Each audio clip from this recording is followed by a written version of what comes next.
Bismillahirrahmanirrahim. Assalamualaikum warahmatullahi wabarakatuh. Alhamdulillahirrabbilalamin. Wassalatu wassalamu ala asyrafil anbiya wal mursalin wa ala alihi wa ashabihi ajma'in. Amma ba'du. Yang kami hormati selaku guru pembimbing kami pada mata kuliah model-model konseling, yaitu Ibu Sabrida M. Ilyas MID. Terima kasih kepada kawan-kawan yang telah sudi menyaksikan video kami, yaitu untuk memenuhi tugas akhir mata kuliah yang berjudul tentang teori realitas. Baiklah kawan-kawan, di sini saya sebagai Nawal Musfira yang menjelaskan tentang yang nantinya akan menjelaskan tentang apa yang dimaksud dengan teori realitas secara singkat, dan juga nanti ada kawan saya yaitu yang nantinya akan menjelaskan secara panjang lebar apa itu teori realitas menurut pakar dan juga para ahli yang telah mengkaji tentang teori realitas, baik secara teori maupun prakteknya. Dan juga yang nantinya akan menjelaskan contoh kasus, satu contoh kasus yang termasuk dalam teori realitas. Dan juga nantinya saya sendiri juga akan menjelaskan ataupun memberikan satu contoh penyelesaian kasus yang telah dijelaskan oleh Dedek tadi.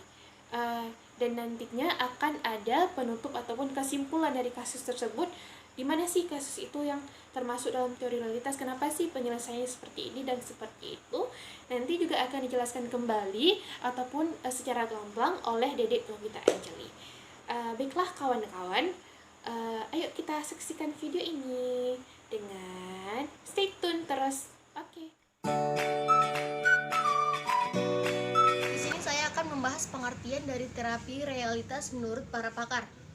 Jadi menurut Peter Berger dan Thomas Lakeman, realitas adalah kualitas yang berkaitan dengan fenomena yang kita anggap berada di luar kemauan kita atau sebab dia tidak dapat dinyahkan, seperti itu. Yang kedua, ada menurut Emile Durkheim, realitas sosial adalah cara bertindak apakah tetap atau tidak yang bisa menjadi pengaruh atau hambatan eksternal bagi seseorang individu. Jadi hal itu bisa berarti bahwa fakta sosial adalah bentuk cara bertindak, berpikir, dan perasaan yang berada di luar individu dan koresif yang dibentuk sebagai pola dalam masyarakat. Itu tadi sedikit pengertian dari terapi realitas menurut para pakar. Sekarang saya akan membahas tentang bentuk-bentuk terapi realitas. Yang pertama ada realitas sosial objektif adalah gejala-gejala sosial yang terdapat dalam kehidupan sehari-hari dan sering dihadapi oleh individu sebagai fakta. Yang kedua ada realitas sosial subjektif. Dia adalah realitas sosial yang berbentuk pada diri khalayak yang berasal dari realitas sosial objektif dan realitas sosial simbolik. Nah, sedangkan realitas sosial simbolik ini sendiri adalah bentuk-bentuk simbolik dari realitas sosial objektif yang biasanya diketahui oleh khalayak dalam bentuk karya seni, fiksi, serta isi media.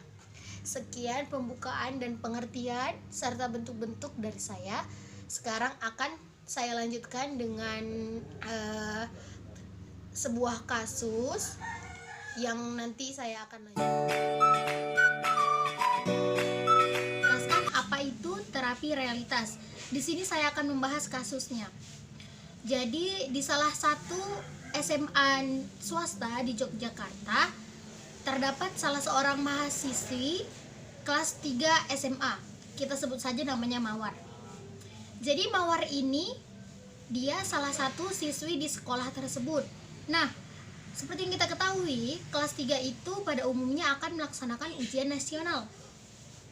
Ketika akan melaksanakan ujian nasional, kita tuh pada umumnya misalnya kita nih melaksanakan ujian nasional dan kita ingin mendapatkan nilai tertinggi dengan predikat terbaik di sekolah atau dengan nilai lulusan terbaik di sekolah, kita akan mengikuti les atau seperti bisa jadi rajin datang ke sekolah dengan mengikuti mata pelajaran di sekolah.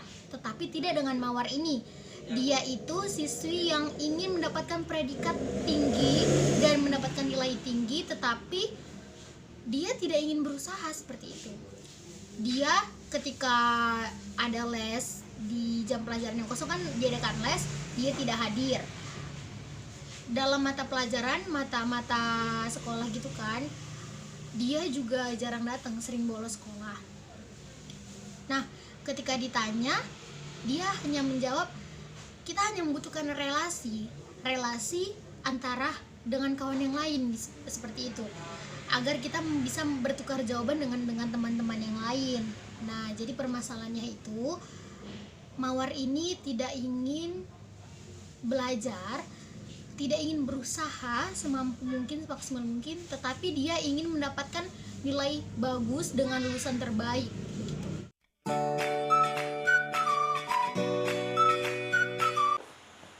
Baiklah kawan-kawan, tadi sudah kita dengarkan salah satu contoh kasus yang dijelaskan oleh Dedek Novita.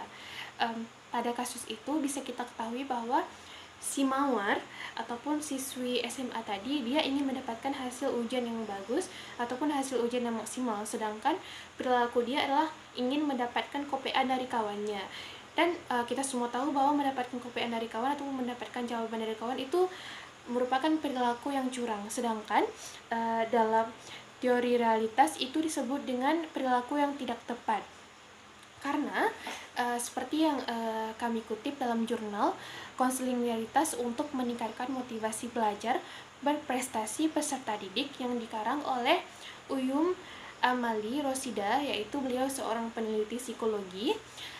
Di dalam jurnal beliau juga dijelaskan berdasarkan ahli psikologi McClelland pada tahun 1961, dan dijelaskan bahwa teori realitas itu adalah mengkaji tentang perilaku yang tepat dan perilaku yang tidak tepat. Sedangkan kita ketahui bahwa si Mawar tadi dia melakukan perilaku yang tidak tepat. Perilaku yang kedua itu perilaku yang tidak tepat. Karena kenapa dikatakan perilaku tidak tepat? Ketika seseorang tidak dapat memenuhi keinginannya ataupun tidak dapat memenuhi kebutuhannya di dalam hidup, seperti kebutuhan kelangsungan hidup, survival, kebutuhan memiliki rasa cinta yaitu love, kebutuhan memiliki kekuasaan ataupun power, kebutuhan memiliki kebebasan yaitu freedom, dan kebutuhan memiliki kebahagiaan ataupun kesenangan dalam hidup yang disebutkan dengan fun. Ketika kelima kebutuhan tadi tidak terpenuhi, maka si seseorang itu dia akan berperilaku yang tidak sesuai dengan realitas yang ada. Dia akan tidak bertanggung jawab, dia akan melakukan keterasingan, dia tidak bersosial, dia tidak objektif dalam melakukan sesuatu hal. Misalnya dia, ya seperti si Mawar tadi kita ketahui, bagaimana bisa kita katakan dia objektif? Dia bisa saja ingin mendapatkan kopean, sedangkan kopean itu bisa kita bilang nanti di saat guru menilai, pasti guru menilainya bahwa dia berlaku jujur, sedangkan kita tahu dia tidak berlaku jujur karena dia tidak berusaha dengan semaksimal mungkin untuk mendapatkan hasil ujian yang maksimal, sedangkan kawannya berusaha. Kenapa dia tidak bisa berusaha? Nah, di situ dia akan berdampak pada berperilaku tidak objektif. Dia akan menjadi sosok yang lemah.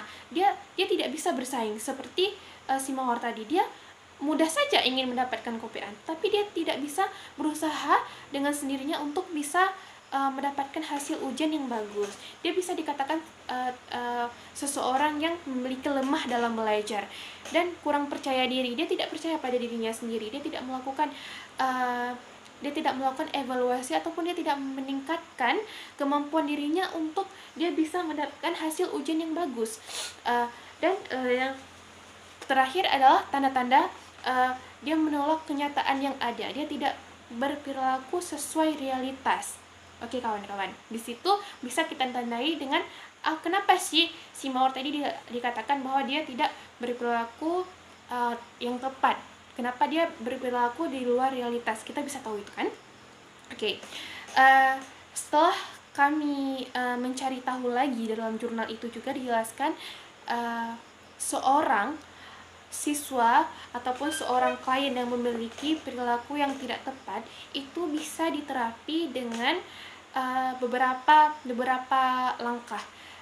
Tepatnya yang pertama itu adalah seorang peserta didik itu harus lebih dekat dengan gurunya, misalnya si siswa tadi, si mawar tadi, dia kan itu permasalahannya kan di sekolah, jadi dia yang paling berperan dalam melakukan terapi itu, ataupun yang paling berperan dalam membawa dia, mengajak dia untuk berperilaku yang sesuai dengan realita. Misalnya wali kelas, konselor, ataupun kepala sekolah yang bisa yang lebih dekat terhadap klien tadi ataupun terhadap si mawar. Jadi misalnya nih konselor aja yang paling berperan dalam menjaga perilaku siswa tadi adalah seorang konselor itu dia harus mampu membangun kemampuan esensial ataupun membangun kemampuan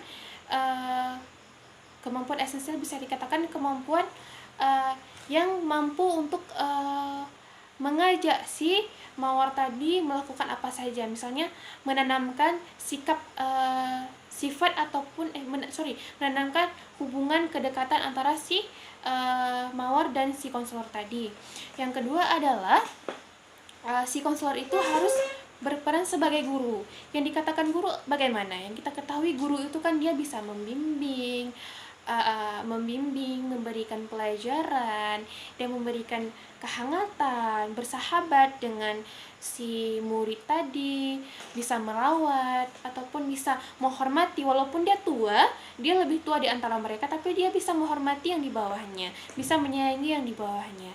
Seorang guru yang kita ketahui guru itu adalah guru yang jujur, guru yang tulus dalam memberikan apa saja, memberikan pelajaran, memberikan motivasi dan apapun itu.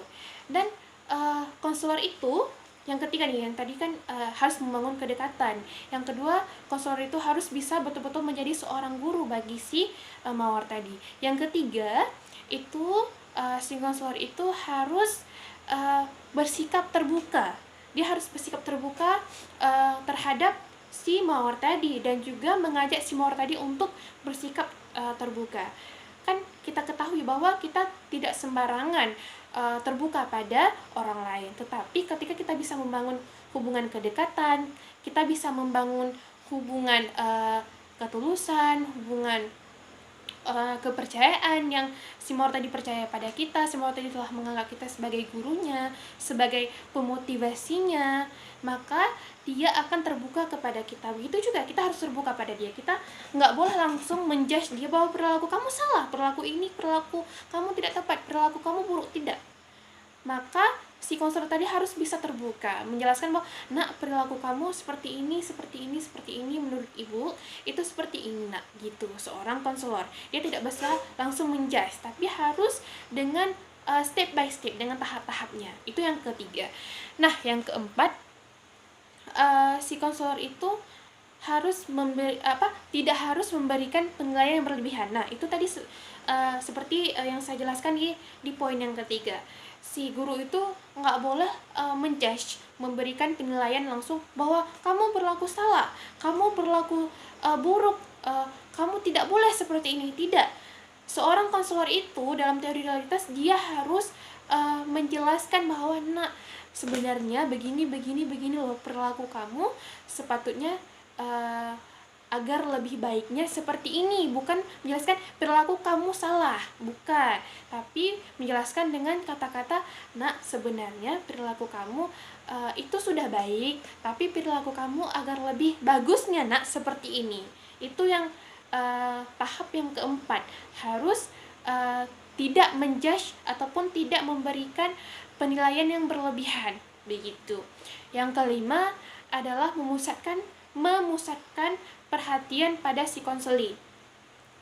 Ketika seseorang konselor ingin ingin menterapi si konseli tadi, dia harus memusatkan perhatian, dia harus betul-betul memperhatikan si konseli itu. Dia tidak boleh sembarangan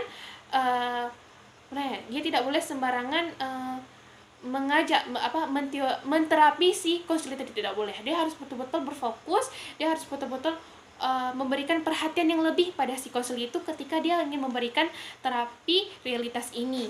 Yang ke 5 adalah tidak menerima permintaan maaf. Ketika seorang konseli itu dia melakukan perilaku yang buruk, kan otomatis dia merasa bersalah. oh iya kan KPN itu nggak boleh, Bu saya minta maaf. Tidak, dalam teori realitas tidak menerima permintaan maaf. Kita menjelaskan ketika kita seorang konselor, kita bisa menjelaskan, nak kamu tidak usah meminta maaf kepada saya, tapi kamu harus bisa meyakinkan diri kamu bahwa kamu jangan mengulangi perbuatan yang seperti itu.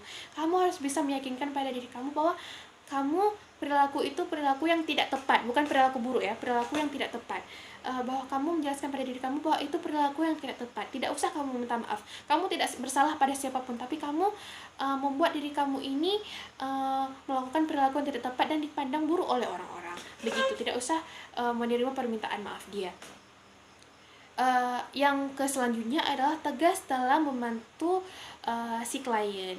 Misalnya ketika seorang konselor membantu si Mawar tadi, dia harus tegas. Maksud tegas di sini adalah si konselor itu ataupun si guru tadi, dia harus bisa membuat terapinya itu tidak pelin-pelan. Misalnya ketika terapinya itu pada si A, pada si Mawar, ya pada si Mawar saja.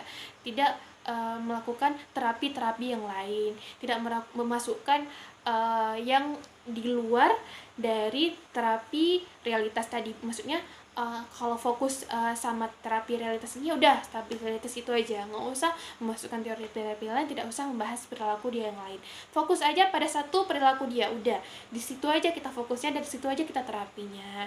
Yang terakhir adalah setiap kita melakukan usaha, setiap kita melakukan pekerjaan yang kita ingin mendapatkan hasil yang maksimal, kita tidak boleh menyerah. Itu kuncinya, tidak boleh berputus asa. Ketika si konselor mungkin 1-2 gagal dalam menjalankan terapi realitas ini, dia tidak boleh putus asa, dia tidak boleh menyerah, karena berapapun kali kita ingin coba pasti akan gagal dan tidak mungkin langsung berhasil, karena perilaku ini susah kita ubah, apalagi perilaku yang telah melekat pada si konseli tadi. Setiap orang kan dia memiliki perilakunya masing-masing, dan perilaku itu sudah tertanam dari kecil, sudah tertanam sangat lama. Jadi untuk kita mengorek, menghapus perilaku itu dari seseorang itu sangat susah. Jadi jangan menyerah, don't be give up, dan tetap semangat melakukan terapi ini. Itulah beberapa kunci yang kami dapatkan dari jurnal tersebut, dan dari jurnal-jurnal lainnya, juga dari buku-buku yang sudah kami baca. Itulah kawan, beberapa terapinya bisa kalian terapkan dan bisa kalian pelajari lebih lanjut apakah ada kesalahan ataupun tidak. Nanti kita tes saja pada kliennya. Oke, itu saja dari saya. Kesimpulan dari video ini adalah konseling realita membantu individu untuk mencapai otonomi dengan mencapai identitas yang ditemukan. Konselor dalam prosedur konseling berusaha membantu klien menemukan pemenuhan kebutuhan dasarnya dengan right, responsibility, dan reality. Dalam hal ini, klien belajar keterampilan umum, keterampilan kognitif atau intelektual, dan keterampilan dalam menghadapi masalah kehidupannya. Pengalaman klien yang diperlukan untuk mencapai tujuan itu adalah pengalaman memusatkan pada tingkah laku, membuat rencana, mengevaluasi tingkah laku sendiri, atau belajar kecanduan positif atau positive addiction sebagai puncak pengalaman. Jadi sekian, itu saja yang dapat kami buat videonya. Kami ucapkan mohon maaf yang sebesar-besarnya kepada guru dosen pembimbing kami dan kepada teman-teman sekalian yang melihat video ini. Sekian dari kami. Wabillahi taufik wal hidayah. Wassalamualaikum warahmatullahi wabarakatuh.